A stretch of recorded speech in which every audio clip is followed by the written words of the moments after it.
الشیطان الرجیم بسم اللہ الرحمن الرحیم وَأَحْسِنُوا إِنَّ اللَّهَ يُحِبُّ الْمُحْسِنِينَ صدق اللہ مولانا العظیم وصدق رسولہ النبی الکریم الامین مولا صلی وسلم دائما ابدا علی حبیبک خیر الخلق کلہم یا رب بالمصطفیٰ بلغ مقاصدنا واغفر لنا ما مضى یا واسع الکرم کروں تیرے نام پہ جاں فدا نہ بس ایک جاں دو جہاں فدا اور دو جہاں سے بھی نہیں جی بھرا کروں کیا کروڑوں جہاں نہیں۔ حمد و صلات کے بعد نہایت ہی واجب الاحترام حاضرین و سامعین، اللہ رب العزت کا بے پایہ لطف و کرم اور احسان عظیم ہے کہ اس کی عطا کردہ توفیق سے آج ایک مرتبہ پھر ہم سالانہ جشن عید میلاد النبی صلی اللہ علیہ وسلم کی اس پروقار تقریب میں موجود ہیں۔ دعا ہے اللہ رب العزت ہمارا آنا بیٹھنا کہنا سننا اپنی بارگاہ میں قبول و منظور فرمائے۔ اور حاجی شبیر صاحب نے یہ جو محفل کا اہتمام کیا ہے اور جتنے بھی ان میں خاندان والے آل اولاد سب اس میں شامل ہیں، دعا کرتے ہیں اللہ تعالیٰ آقا علیہ السلام کی ولادت بسعادت کے صدقے سے ان کی تمام پریشانیوں کو دور فرمائے، صحت و تندرستی والی زندگی عطا فرمائے۔ حمد و صلات کے بعد بلا تاخیر موضوع کی طرف آتے ہیں۔ اللہ رب العزت نے قرآن مجید میں ارشاد فرمایا ہے وَأَحْسِنُوا کہ لوگو احسان کرو، اور پھر جب حکم دے دیا احسان کرنے کا ساتھ ہی اجر بھی بتا دیا کہ احسان کرنے کا صلہ کیا ہے، اجر کیا ہے۔ فرمایا اجر یہ ہے ان اللہ یحب المحسنین، اللہ احسان کرنے والے کو پسند فرماتا ہے۔ حاضرین محترم، قرآن مجید فرقان حمید کا یہ اسلوب ہے کہ ایک طرف حکم دیتا ہے دوسری طرف اجر اور صلہ بھی بتا دیتا ہے۔ جیسے ایک جگہ ارشاد فرمایا فَاذْكُرُونِي أَذْكُرْكُمْ، تم مجھے یاد کرو میں تمہیں یاد کروں گا، صلہ بھی بتا دیا۔ کہیں پر ارشاد فرمایا کہ نماز اور صبر کے ذریعے سے مدد طلب کرو، پھر فرمایا ان اللہ مع الصابرین، بے شک اللہ صبر کرنے والوں کے ساتھ۔ حاضرین محترم، کوئی بندہ جب احسان کرتا ہے تو کوئی ایک فرد پر احسان کرتا ہے، کوئی احسان کرتا ہے تو ایک خاندان پر احسان کرتا ہے، کوئی احسان کرتا ہے تو ایک گلی اور محلے پر احسان کرتا ہے، کوئی احسان کرتا ہے تو ایک شہر ایک ضلع پر احسان کرتا ہے، اور کوئی احسان کرتا ہے تو ملک پر بھی احسان کر لیتا ہے۔ لیکن قربان جائیے، آج جن کی ولادت بسعادت کی خوشی میں ہم سب جمع ہیں وہ ہیں جو محسن کائنات ہیں۔ آقا علیہ السلام کی ذات وہ ذات ہے جن کا احسان کائنات کے ذرے ذرے پر ہے، کائنات کے کونے کونے پر ہے، کائنات کی ہر مخلوق پر ہے، کائنات کے ہر ذرے پر ہے، کائنات کے ہر ذرے پر ہے، کائنات کی ہر مخلوق پر ہے۔ کوئی مخلوق ایسی نہیں جو آقا علیہ السلام کے احسان سے خالی ہے۔ پھر حاضرین محترم، ایک ہوتی ہے چیز جو اللہ نے تمام چیزیں رحمت بنائی ہیں، پانی رحمت ہے، ہوا رحمت ہے، آگ رحمت ہے، لیکن ایک حد سے اگر بڑھ جائیں تو وہ رحمت زحمت بن جاتی ہے۔ پانی رحمت ہے لیکن جب حد سے بڑا ہے تو سیلاب کی شکل میں کئی گھرانوں کو، کئی افراد کو لے ڈوبا ہے۔ ہوا جو ہے رحمت ہے، لیکن جب تیز آندھیوں کی شکل میں چلتی ہے تو پھر طوفان بن کر کئی چیزیں اکھاڑ کر لے جاتی ہے، تباہی مچا دیتی ہے۔ آگ رحمت ہے، ہم اس سے کھانا پکاتے ہیں، استعمال کرتے ہیں، فائدہ اٹھاتے ہیں، لیکن جب آگ حد سے بڑھ جائے تو خاک میں ملا دیتی ہے، جلا دیتی ہے، کئی نقصان کر دیتی ہے۔ لیکن قربان جائیے تاجدار انبیاء حضرت محمد مصطفیٰ صلی اللہ علیہ وسلم پر ایک ذات ایسی ہے جو ہر حال میں رحمت ہی رحمت ہے، جو سرتا پا رحمت ہی رحمت ہے، اور ایسی رحمت ہے جسے قرآن نے کہا وَمَا أَرْسَلْنَاكَ إِلَّا رَحْمَةً لِلْعَالَمِينَ، آقا ہم نے آپ کو تمام جہانوں کے لیے رحمت بنا کر بھیجا، تمام جہانوں کے لیے رحمت بنا کر بھیجا ہے۔ تو پھر حاضرین محترم آگے بڑھتے ہیں، بات کو آج سمجھنے کی ضرورت ہے کہ آقا کا احسان کہاں تھا۔ ہم نے کہا کہ حضور محسن کائنات ہے، آقا علیہ السلام محسن انسانیت ہے۔ حاضرین محترم، اگر کسی نے آپ پر احسان کیا ہو تو آپ اس کے احسان کو کبھی بھولتے نہیں، یاد کرتے ہیں، اور کسی نے آپ کے گھر والوں پر احسان کیا ہو تو اس کو آپ زیادہ یاد کرتے ہیں، اور کسی نے آپ کے بابا پر احسان کیا ہو، باپ پر، والد پر احسان کیا ہو تو پھر تو وہ ہمیشہ سے بندہ نقش ہو جاتا ہے۔ زندگی میں جب بھی آتا ہے نظریں جھک جاتی ہیں کہ اس نے میرے والد پر احسان کیا۔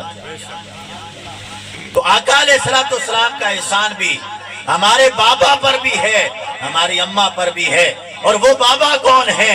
وہ بابا حضرت آدم علیہ السلام ہے، اور وہ اماں کون ہے؟ وہ اماں حضرت اماں حوا ہے۔ حضرت آدم علیہ السلام پر کیسے احسان کیا؟ جب آدم علیہ السلام کو تخلیق کیا جا رہا تھا، تخلیق کیا گیا، مٹی لی گئی، مٹی سے گوندا اور بنایا گیا۔ جب بنانے کے بعد اس میں روح پھونکی گئی، اور روح پھونکنے کے بعد فرشتوں کے آگے کھڑا کیا گیا اور سارے نام سکھا دیے گئے۔ پھر فرشتوں کو کہا کہ سجدہ کرو، تو دیکھے کہ سجدہ آدم علیہ السلام کو کیا جا رہا تھا۔ سیرت بتاتی ہے در حقیقت آدم علیہ السلام کی پیشانی میں اللہ نے نور مصطفیٰ کو رکھ دیا تھا، دکھنے میں سجدہ حضور کو تھا، در حقیقت سجدہ نور مصطفیٰ کو ہو رہا تھا۔ دکھنے میں وجود آدم کا تھا، سجدہ نور مصطفیٰ کا ہو رہا تھا۔ پھر اماں حوا کو تخلیق کر دیا گیا، بنا دیا گیا، پیدا کر دیا گیا۔ پھر جب ان کے نکاح کی باری آئی تو آدم علیہ السلام اور اماں حوا پر احسان مصطفیٰ کیا ہے؟ جب نکاح کی باری آئی اللہ نے کہا آدم حق مہر ادا کرو، حق مہر ادا کرو۔ آدم علیہ السلام نے عرض کی باری تعالیٰ میں کیا ادا کروں؟ حق مہر مقرر کیا کیا ہے؟ میں نے دینا کیا ہے؟ اللہ نے فرمایا کہ میرے محبوب پر درود پڑھ لے، یہی تیرا حق مہر ہے۔ تو جو انسانیت آج میں اور آپ وجود جن کا اس دنیا کائنات میں ہوا ہے، ہم نسل آدم اور حوا ہے، ان کا نکاح اور ان کا حق مہر بھی آقا علیہ السلام پر درود و سلام۔ پھر جب جنت سے دنیا میں تشریف لے آیا، کہاں کہاں احسان ہے آقا علیہ السلام کا ہمارے بابا پر اور اماں پر۔ دنیا میں تشریف لے آئے، 300 سال تک ملاقات نہیں ہوئی اماں حوا سے، 300 سال کے بعد میدان عرفات میں ملاقات ہوئی۔ پھر یاد آ گیا باری تعالیٰ تیرے محبوب کے ذریعے سے، تیرے محبوب کے وسیلے سے، اس محمد ذات کے وسیلے سے، اس احمد ذات کے وسیلے سے صلی اللہ علیہ وسلم دعا کرتے ہیں ہماری اس خطا کو، ہماری اس بھول کو، خطا انبیاء کے ساتھ نہیں ہوتی، ہماری اس بھول کو معاف فرما دے۔ اللہ نے پوچھا آدم میں نے تو ابھی اپنے محبوب کو بھیجا بھی نہیں، ابھی تو میں نے اس کو چھپا کے رکھا ہوا ہے، تمہیں نام کہاں سے آ گیا؟ آدم علیہ السلام نے عرض کی باری تعالیٰ جب میں جنت میں تھا میں نے دیکھا جہاں اللہ لکھا تھا وہیں تیرے نام کے ساتھ تیرے محبوب کا نام بھی لکھا تھا، تیرے محبوب کا نام بھی لکھا تھا، تو پھر میں کیوں نہ کہوں سب سے اعلیٰ ہو اعلیٰ ہمارا نبی، سب سے اعلیٰ ہو اعلیٰ ہمارا نبی، سب سے بالا ہو بالا ہمارا نبی۔ تو آدم علیہ السلام اور اما حوا سے نور آگے چلتا چلا گیا، نور پہنچا حضرت ابراہیم علیہ السلام کی پیشانی میں۔ ابھی ابراہیم علیہ السلام کی شادی نہیں ہوئی، ابھی نور آگے منتقل نہیں ہوا، ابراہیم علیہ السلام نے بتوں کو توڑ دیا۔ جب بتوں کو توڑا نمرود کے دربار میں حاضر کیا گیا، نمرود نے سزا سنا دی ابراہیم علیہ السلام کو آگ میں ڈال دیا جائے۔ حاضرین محترم ہم نے یہاں تک واقعہ سنا ہے، ابراہیم علیہ السلام کو آگ میں ڈالا گیا، آگ گلے گلزار ہو گئی۔ حاضرین محترم ابھی ابراہیم علیہ السلام کی شادی نہیں ہوئی، نور مصطفیٰ ابراہیم علیہ السلام کی پیشانی میں چمک رہا ہے، دکھنے میں وجود ابراہیم کا تھا، حفاظت نور مصطفیٰ کی ہو رہی ہے۔ دکھنے میں وجود مصطفیٰ کا تھا، حفاظت نور مصطفیٰ کی ہو رہی تھی، تو آگ کیسے جلا سکتی تھی جس کی پیشانی میں نور مصطفیٰ؟ پھر نور مصطفیٰ آگے منتقل ہوا، اسماعیل علیہ السلام کی پیشانی میں آ گیا۔ اسماعیل علیہ السلام ابھی بچے ہیں، چھوٹے ہیں، ابھی اٹھ بھی نہیں سکتے، چل بھی نہیں سکتے۔ حضرت اماں ہاجرہ پانی کی انہیں پیاس لگی ہے، دوڑ رہی ہے، چکر لگا رہی ہے صفا مروہ کا، ایڑیاں رگڑتے ہیں، آب زمزم کا پانی نکل آتا ہے، اسماعیل علیہ السلام کی پیاس بجھ جاتی ہے، ادھر نظر آتا ہے حفاظت اسماعیل کی ہو رہی ہے، وجود اسماعیل کا تھا، اصل میں حفاظت نور مصطفیٰ کی ہو رہی ہے، اصل میں حفاظت نور مصطفیٰ کی ہو رہی تھی، کیونکہ وہ بھی بابا ہیں آقا علیہ السلام کے، حفاظت نور مصطفیٰ کی ہو رہی تھی۔ پھر نور مصطفیٰ چلتا چلتا حضرت عبداللہ کی پیشانی میں آ گیا۔ یہ ولادت مصطفیٰ کا تذکرہ ہو رہا ہے، اور یہ میلاد نہیں تو اور کیا ہے، ولادت مصطفیٰ کا تذکرہ ہو رہا ہے۔ چلتا چلتا نور مصطفیٰ حضرت عبداللہ کی پیشانی میں آ گیا، ابھی شادی نہیں ہوئی، ابھی نور مصطفیٰ حضرت بی بی آمنہ کے رحم میں منتقل نہیں ہوا۔ آپ کے دادا جو تھے یعنی حضرت عبداللہ کے والد حضرت عبدالمطلب منت مانی کہ میرا یہ کام ہو جائے، آب زمزم مل جائے ہمیں، تو ہم 10 بیٹے تھے، ایک بیٹے کو اللہ تیری راہ میں قربان کر دوں، ایک بیٹے کو تیری راہ میں قربان کر دوں۔ اب کام ہو گیا، منت مانی ہوئی ہے۔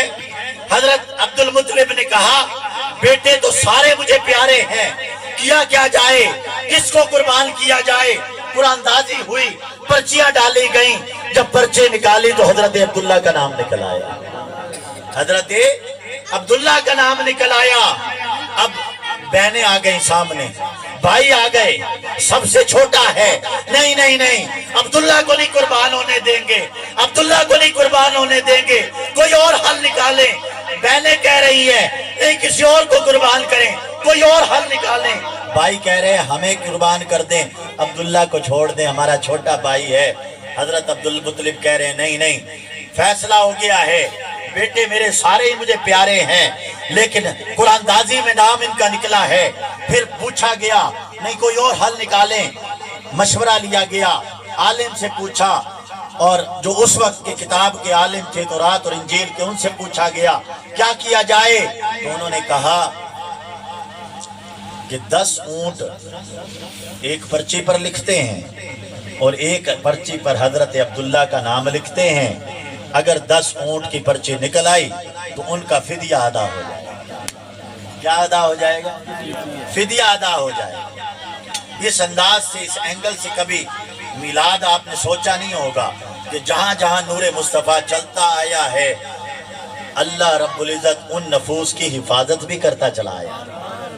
یہ حفاظت تھی حضرت عبداللہ کی. 10 اونٹ کیے، ایک طرف حضرت عبداللہ رکھا گیا نام، پرچی نکالی گئی، جب اٹھائی تو پھر حضرت عبداللہ کہا 10 اونٹ بڑھا دو. 10 اونٹ بڑھا دیے گئے، پھر پرچی نکالی، ادھر 20 اونٹ ہیں، ادھر حضرت عبداللہ کا نام ہے. پرچی 2 ہی ڈالی گئی ہیں، نام نکالا گیا پھر حضرت عبداللہ. 10 اونٹ بڑھتے چلے گئے، 30 40 50 60 70 80 90 100 اونٹ کی پرچی ایک طرف تھی، حضرت عبداللہ کی پرچی ایک طرف تھی. نام نکالا گیا تو تب 100 اونٹ نکلے. 100 اونٹ نکلے. حضرت عبدالمطلب نے کہا کہ اب ان کا فدیہ ادا ہوگا. 100 اونٹ قربان کیے گئے حضرت عبداللہ کی خاطر. وہ ایک اسماعیل علیہ السلام تھے جن کی قربانی کے پر جو فدیہ کے طور پر ایک دمبا ذبح کیا گیا تھا. آقا علیہ السلام کے جو قریبی والد تھے، وہ بھی والد تھے، جو قریبی والد تھے ان کو بھی وہاں پر بھی نور مصطفیٰ کی حفاظت ہوئی تھی، کیونکہ ابھی ان کی شادی نہیں ہوئی تھی حضرت اسماعیل کی. جب قربانی کے لیے گئے تھے چھری پھیری گئی، 12-13 سال کی عمر تھی، تو تب بھی نور مصطفیٰ کی حفاظت کی گئی. اب عبداللہ کی باری ہے. 100 اونٹ قربان کیے گئے. وجود حضرت عبداللہ کا تھا، حفاظت حضرت عبداللہ کی ہو رہی تھی. در حقیقت حفاظت نور مصطفیٰ کی، نور مصطفیٰ کی ہو رہی تھی. پھر نور مصطفیٰ آگے منتقل ہوتا ہے. آپ کی ماں حضرت بی بی آمنہ کے بطن میں آتا ہے. 9 مہینے جو بچے مائیں پالتی ہیں رحموں کے اندر انہیں مختلف تکالیف سے گزرنا پڑتا ہے. نور مصطفیٰ، احسان مصطفیٰ کا عالم یہ ہے. آقا کا نور آپ کی والدہ کے رحم میں رہا. 9 مہینے حضرت آمنہ فرماتی ہیں مجھے 9 مہینوں میں کبھی کوئی تکلیف ہوئی، مجھے 9 مہینوں میں کبھی کوئی تکلیف ہوئی نہیں ہے. اور جب پیدائش ہوتی ہے بچے کی تب بھی ماں کو تکلیف ہوتی ہے. حضرت بی بی آمنہ فرماتی ہیں مجھے تو ایسے لگا ہے جیسے میرے بطن سے نور نکلا ہے اور میں نے شام کے محلات کو بھی دیکھ لیا. تو حاضرین محترم، کہاں حضور احسان کر رہے ہیں. اور پھر حضور کا احسان دیکھیے. ہر نبی 1,24,000 انبیاء کرام تشریف لاتے رہے، لیکن کسی کے لیے زمین کو پاک نہیں کیا گیا، مٹی کو پاک نہیں کیا گیا. یہ ہمارے لیے حضور کا احسان دیکھیے. یہ تو تھا ہمارے بابا پر احسان، اور ہم پر کیا کیا احسان ہیں. ہم ان کو بھی اگر شمار کرنے لگ جائیں تو شمار نہیں کر سکتے. 1-2 احسان کی بات کرتا ہوں کہ آقا علیہ السلام نے احسان کیا فرمایا. 1,24,000 انبیاء آئے. ہر نبی جب آیا تو اس نے جب کوئی امتی ناپاک ہو جاتا، اللہ کی عبادت کے لیے اس نے جانا ہوتا تو وہ پانی سے پاکی حاصل کرتا تھا. لیکن یا مخصوص عبادت گاہیں تھیں، کوئی ہر جگہ مسجد بنانے کی، ہر جگہ عبادت بنانے کی اجازت نہیں تھی. جیسے ہی حضور اس زمین پر تشریف لائے ہیں، قدم مبارک رکھے ہیں، اللہ نے پوری زمین کو مسجد بنا دیا، پوری زمین کو پاک کر دیا ہے. اب اگر ہمیں پاکی کے لیے پانی نہیں ملتا، اللہ نے فرما دیا محبوب تیری امت کے لیے میں نے مٹی کو پاک کر دیا ہے، مٹی سے ہی تیمم کر لیں اور وضو کر لیں. غسل تیمم کر لیں، غسل کا بھی بدلہ ہو جائے گا، وضو کا بھی بدلہ ہو جائے گا. پھر احسان کیا ہے. جب آقا علیہ السلام تشریف لائے، بیٹیاں، آج ہم بیٹیوں کی پیشانیوں کو چومتے ہیں، بیٹیوں کو گلے لگاتے ہیں، بیٹیوں سے پیار کرتے ہیں. ارے بیٹیوں سے پوچھے، بیٹیاں پوچھتی ہیں ابا جان یہ جو احسان آپ مجھ پر کر رہے ہیں یہ کس کا صدقہ ہے؟ یہ صدقہ آمد مصطفیٰ ہے۔ حضور کے آنے سے پہلے بیٹیوں کو زندہ درغور کر دیا جاتا تھا، حضور آئے بیٹیوں کو عزت مل گئی، آقا آئے غلاموں کو عزت مل گئی۔ غلامی کی طرح بھیڑ بکریوں کی طرح بندوں کو خرید و فروخت کی جاتی تھی، حضور آئے غلاموں کو بھی عروج مل گیا، غلامی ختم ہو گئی۔ آقا علیہ السلام کا احسان دنیا میں بھی ہے، کائنات میں بھی ہے۔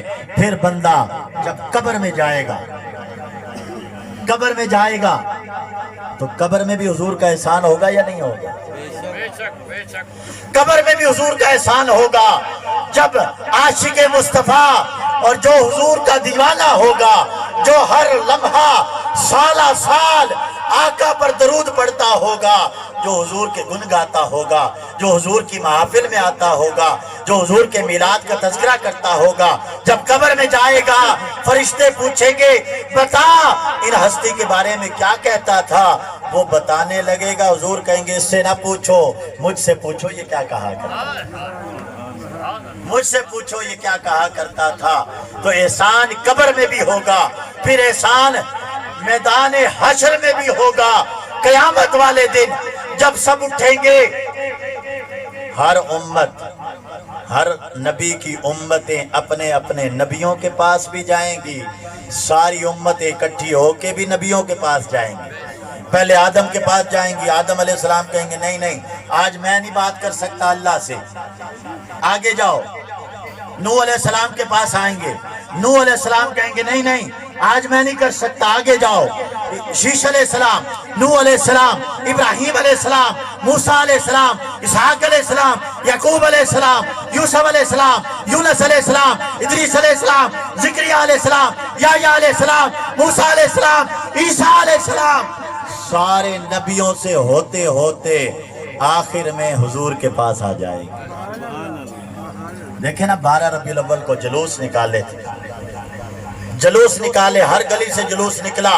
ایک جلوس راجہ صاحب نکال رہے ہیں، ایک جلوس شبیر صاحب نکال رہے ہیں، ایک جلوس ماسٹر جی نکال رہے ہیں، ڈاکٹر صاحب ظفر صاحب ایک جلوس نکال رہے ہیں۔ سارے گلیوں کا جلوس اکٹھا ہو کر ایک جگہ پر اکٹھا ہو جاتا ہے۔ یہ تو منظر تھا دنیا کا۔ قیامت والے دن حشر میں بھی یہ منظر ہوگا۔ ایک جلوس آدم علیہ السلام لا رہے ہوں گے، ایک شیش علیہ السلام، ایک ابراہیم علیہ السلام، ایک یونس علیہ السلام، ایک یوسف علیہ السلام، ادریس علیہ السلام، موسیٰ علیہ السلام، زکریا علیہ السلام، یحییٰ علیہ السلام، نوح علیہ السلام، عیسیٰ علیہ السلام، سارے اپنے اپنے جلوس لا کر حضور کے پاس آ جائیں گے۔ وہ بھی منظر کیا ہوگا، سارے نے اپنا اپنا جھنڈا بھی اٹھایا ہوگا، سارے آ کر حضور کے جھنڈے کے سائے نیچے آئے آقا کے پاس آ جائیں گے۔ اور حضور کا احسان کیا ہوگا، پھر سارے عرض کریں گے کہ سونیا اللہ نو آکھ دے حساب جلدی شروع کر دے، حساب جلدی شروع فرما۔ اللہ رب العزت کی ذات محبوب عرض کریں گے باری تعالیٰ حساب جلدی شروع فرما۔ اللہ فرمائے گا محبوب تو آگے ہیں، ہن حساب شروع ہو جائے۔ اب دیکھیں نا راجہ صاحب ہیں، ڈاکخانے میں ہوتے تھے، تو ڈاکخانے میں ہمارا سب کا واسطہ پڑتا ہے، بل جمع کراتے ہیں اور لائن میں کھڑے ہوتے ہیں، لمبی لائن لگی ہو اور لائن کے بعد کھڑکی بند ہو، ابھی بل جمع نہ ہو رہے ہوں، تو سب کو یہ بے چینی ہوتی ہے کہ بل شروع تو ہونا، کھڑکی تے کھلے، بل لین والا تے کوئی ہوئے، ساڈا نمبر بھی آ جاسی، نمبر تو شروع ہو، پھر کوئی آئے اور وہ کھڑکی کھلوا دے کہ چلو بھائی بل جمع کراؤ، تو ہماری ساری دعائیں اس کے ساتھ ہو جاتی ہیں کہ بھائی بڑا اچھا بندہ سی، کھڑکی کھلا دیتی ہے، نمبر آ ہی جائے۔ بلا تشبیہ و بلا مثال سارے نبی اپنی اپنی امتوں کو لے کر حضور کے پاس آ جائیں گے۔ سب کو یہ بے چینی ہوگی، یہ جو 50,000 سال کا دن ہے، یہ جو مشکلات کا دن ہے، سورج نیچے ہے، گرمی کی تپش ہے، ابھی تو حساب شروع ہی نہیں ہو رہا، مکے گا کدوں؟ شروع ہی نہیں ہو رہا۔ اتنے میں آقا کے پاس آ جائیں گے، حضور عرض کریں گے باری تعالیٰ حساب جلدی شروع فرما، اللہ حساب جلدی شروع فرما دے۔ یہ ہے شفاعت کبریٰ۔ اور پھر ایک دوسری شفاعت بھی ہوگی۔ اب میں اپنی بات کرنے لگا ہوں، یہ تو تھا نا نبیوں کا، امتوں کی بات۔ اب ہم جیسے گناہگار کہاں جائیں گے؟ ہم بھی وہاں پریشانی میں ہوں گے، مشکلات میں ہوں گے۔ پھر آقا علیہ السلام کی وہ شفاعت ہوگی جس کے بارے میں حضور نے فرمایا، آقا نے فرمایا کہ مجھے اللہ نے اختیار دیا ہے دو باتوں کا کہ دو میں سے ایک اختیار کر لیں۔ ایک یہ کہ آپ کی آدھی امت بغیر حساب و کتاب کے جنت میں چلی جائے، ایک یہ لے لیں، یا آپ شفاعت کا حق لے لیں، جس کو آپ کہتے چلے جائیں گے میں بخشتا چلا جاؤں گا۔ حضور نے فرمایا میں نے شفاعت کا حق لے لیا، یہ شفاعت دراصل میرے گناہگاروں کے لیے ہے، یہ شفاعت میرے گناہگاروں کے لیے ہے۔ نیکوکار تو اپنے اعمال سے بھی جنت میں چلے جائیں گے، یہ شفاعت میرے گناہگار بندوں کے لیے ہے۔ ایک پنجابی صوفی بزرگ شاعر تھے، انہوں نے بڑی خوبصورت بات کی، یہ جو منظر کشی کی اس لمحے کی جب گناہگاروں کے لیے حضور کہہ رہے ہوں گے اور اللہ کہہ رہا ہوگا چلو انہوں بھی چھڑ دیتا ہے، انہوں بھی چھڑ دیتا ہے، انہوں بھی چھڑ دیتا ہے۔ تو شاعر کہتا ہے، بس آخری جملے ہیں، شاعر کہتا ہے اے اللہ فرمائے گا محبوب سے، اے اللہ دردہ مارے لے جا، اے اللہ دردہ مارے لے جا، نال گناہی بھارے لے جا، نال گناہی بھارے لے جا۔ سونا تو جو آگی ہے، سونا تو جو آگی ہے، فرمایا کہ اے اللہ دردہ مارے لے جا، اے اللہ دردہ مارے لے جا، نال گناہی بھارے لے جا۔ سونا تو ہے میرا چن محبوبہ، تو ہے میرا چن محبوبہ، چنگے مندے سارے لے جا، چنگے مندے سارے لے جا۔ اور کیا ہی خوبصورت منظر ہوگا کہ آقا فرما رہے ہوں گے اللہ یہ بھی میرا امتی تھا، اس نے بھی کلمہ پڑھا، انہوں بھی چھڑ دے، انہوں بھی چھڑ دے۔ اللہ فرما رہا ہوگا محبوب چھڑ دیتا، چھڑ دیتا۔ ایمن کے حدیث پاک ہے، آقا علیہ السلام نے ارشاد فرمایا جس کے دل میں رائی برابر بھی ایمان ہوگا اللہ تعالیٰ اس کو بھی میرے ذریعے سے جہنم سے نکال کے جنت میں پہنچا دے گا۔ تو شاعر کہتا ہے بات یہاں نہیں ختم ہوئی، بات آگے بڑھتی ہے۔